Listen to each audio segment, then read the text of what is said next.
ایک دفعہ کا ذکر ہے کہ جنگل میں ایک درخت کے اوپر بندروں کا جھنڈ رہتا تھا جن کا سردار بہت ہی بیوقوف تھا، لیکن وہ اپنے آپ کو بہت ہی شاطر سمجھتا تھا۔ ان میں سے ایک سمجھدار بندر تھا۔ وہ اپنے سردار سے کہنے لگا کہ سردار صاحب ہم گھر بنا کر کیوں نہیں رہتے؟ اس پر بیوقوف سردار بولا کہ ہمارے بڑے درختوں پر رہتے تھے، ہم کوئی پرندے ہیں جو گھر بنا کر رہیں گے؟ یہ بات سن کر باقی کے بندر بھی ہنس پڑے۔ سمجھدار بندر یہ بات سن کر خاموش ہو گیا۔ دن گزرتے گئے، گرمیاں گزر گئیں، پھر جا کر برسات کا موسم آتا ہے اور اچانک سے بادل آ جاتے ہیں اور بارش ہونے لگتی ہے۔ سبھی جانور پرندے اپنے گھروں کی جانب لوٹ جاتے ہیں، جبکہ بندر اسی درخت پر بیٹھے رہتے ہیں جس کو وہ اپنا گھر سمجھتے ہیں۔ طوفان بھی کافی تیز چل رہا ہوتا ہے جس کی وجہ سے کافی درخت گر جاتے ہیں اور بندروں کا درخت بھی گر جاتا ہے، اور اب وہ بارش میں اسی گرے ہوئے درخت کے اوپر بیٹھ کر بارش میں بھیگ رہے ہوتے ہیں اور بارش کے رکنے کا انتظار کرتے ہیں۔ بارش تھمتے ہی سبھی بندر اپنے سردار بندر سے کہنے لگتے ہیں کہ آخر ہم کب تک ایسے بارش میں بھیگتے رہیں گے؟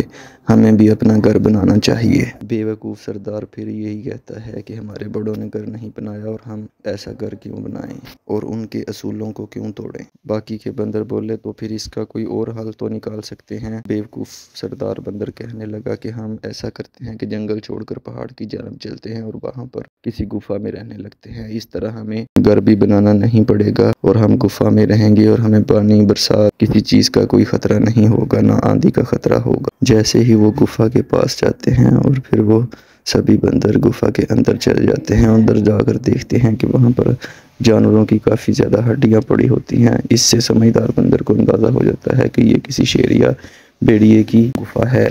بیوقوف سردار اس پر کہنے لگا کہ اب ہمارا اس پر قبضہ ہو گیا ہے اور یہ ہماری گفا ہے اور ہم کسی کو بھی یہ گفا میں نہیں رہنے دیں گے۔ اتنے میں شیر بھی شکار کر کے وہاں پر آ جاتا ہے اور گفا میں وہ جب بندروں کو دیکھتا ہے اور ان کو پوچھتا ہے کہ مورخ بندروں، تم یہاں پر کیا کر رہے ہو؟ یہاں سے دفع ہو جاؤ۔ بیوقوف سردار شیر سے کہنے لگا کہ اب ہم نے اس گفا پر قبضہ کر لیا ہے اور تم یہاں سے چلے جاؤ۔ اس پر شیر نے جواب دیا کہ مورخ بندروں، شیر گفا میں رہتے ہوتے ہیں جبکہ بندر جنگل میں درختوں پر رہتے ہیں۔ اور شیر کہنے لگا کہ باہر ایک بڑا سا سایہ دار درخت ہے، تم جا کر وہاں پر رہو، یہاں پر میں رہوں گا۔ اور شیر بہت زور سے ڈانٹتا ہے اور سبھی بندر خاموشی سے وہاں سے بھاگ کر درخت کے پاس چلے جاتے ہیں اور وہ سبھی بندر درخت کے اوپر جا کر بیٹھ جاتے ہیں اور آپس میں بات چیت کرنے لگتے ہیں کہ اب ہم کیا کریں کہ شیر کو یہاں سے بھگائیں۔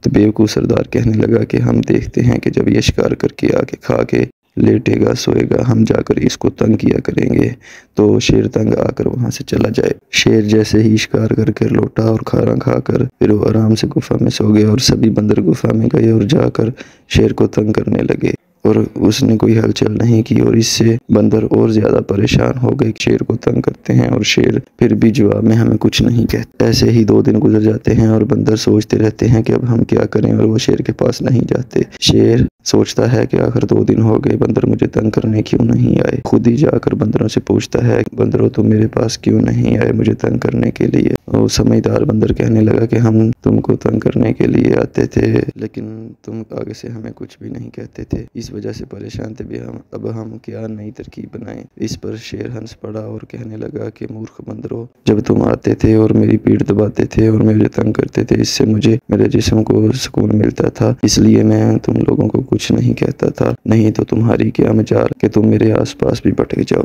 اور اس کے ساتھ ہی شیر کہنے لگا کہ میں کافی سالوں سے اسی گفا میں رہ رہا ہوں اور اب میں اس گفا سے تھک گیا ہوں اور میں جنگل کی جانب جانا چاہتا ہوں اور تم سبھی بندر یہاں پر رہ سکتے ہو۔ اب ان میں سے سمجھدار بندر بولا، یہ تمہاری کوئی چال بھی ہو سکتی ہے کہ اگر ہم گفا میں جائیں اور تم ہمیں کھا لو۔ تو اس پر شیر نے جواب دیا کہ اگر میں تم کو کھانا چاہتا تو پہلے ہی کافی سب کو کھا جاتا، لیکن میں وہ شیر نہیں ہوں، میں شریف شیر ہوں اور میں واقعی یہاں سے جنگل کی جانب جا رہا ہوں، تم اس گفا میں رہ سکتے ہو۔ یہ کہہ کر شیر وہاں سے چلا گیا اور سبھی بندر گفا میں آرام سے رہنے لگے۔ اب انہیں طوفان اور بارش سے کوئی ڈر نہیں تھا۔